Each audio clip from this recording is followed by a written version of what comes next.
احتجاج تبرسی گھر میں خاموش بیٹھ جاتا۔ آگاہ ہو جاؤ بخدا قسم، اگر 40 افراد نے بھی حقیقت و خلوص نیت سے خدا کے لیے میری بیعت کی ہوتی تو ہرگز تا قیامت کوئی بھی ایسا دا خلافت نہیں کر سکتا تھا۔ پھر قبر رسول کی جانب رخ کر کے فرمایا، انی میرے بھائی، آپ کی امت نے مجھے ضعیف و بے آور کر دیا ہے، قریب ہے کہ مجھے قتل کر دے۔ انہوں نے علی کے ہاتھ کوئل کر زبردستی ابو بکر کے ہاتھ پر رکھا۔ حضرت علی نے اپنا ہاتھ میچ، اس عالم میں لوگوں نے شور مچایا، علی نے بیعت کر لی، علی نے بیعت کر دی۔ ان کے بعد زبیر سے کہا بیعت کرو، انہوں نے انکار کیا۔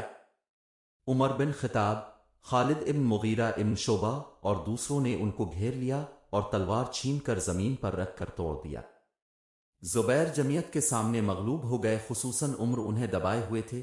زبیر نے کہا، اے مبارک کے بیٹے، اگر میرے ہاتھ میں تلوار ہوتی تو ہرگز مجھ پر غلبہ نہیں پا سکتے تھے۔ زبیر نے بھی بیعت کر لی۔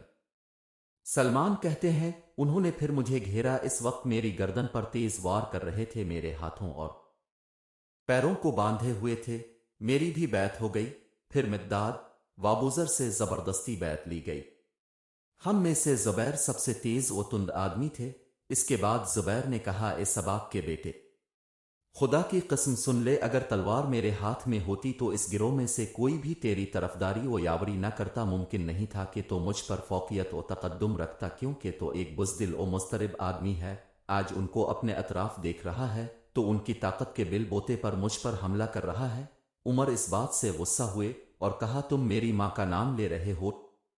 زبیر نے کہا کہ ایسے کا کوئی غیر معروف عورت تھی، وہ ایک حبشی کنیز تھی جس سے 2 افراد نے زنا کیا تھا، اسی سے تمہارا باپ خطاب پیدا ہوا تھا۔ ابو بکر نے اس تذکرہ کو روکا اور سب خاموش ہو گئے۔ سلیم ابن قیس کہتے ہیں کہ میں نے سلمان سے پوچھا، اپنے کچھ نہیں کہا، جواب دیا، ہاں میں نے کہا، اے ابناک الوقت، الف تمہارے لیے ہلاکت ہے، کیا تم جانتے ہو کہ اپنے نقصان و ضرر کے لیے تم نے کیے ترم گردن کاٹ میری، نہیں عزت کروں گا میں بطور کے کافر۔ یا زہرا زہرا یا زہرا اٹھائے ہیں۔ تم نے گزشتہ امتوں کی طرح کیا کام کیا ہے؟ انہیں کہ مثل تم نے خواہشات نفسانی کی پیروی کی ہے اور تم نے اپنے پیغمبر کی رفتار و گفتار کی مخالفت کر کے خلافت دال ولایت کو اس کے اہل و مرکز سے خارج اور دور کر دیا ہے۔ اس کے بعد سلمان وابوذر بن قداد کا عمر سے مباحثہ ہوا، جس کو نقل نہیں کیا گیا ہے۔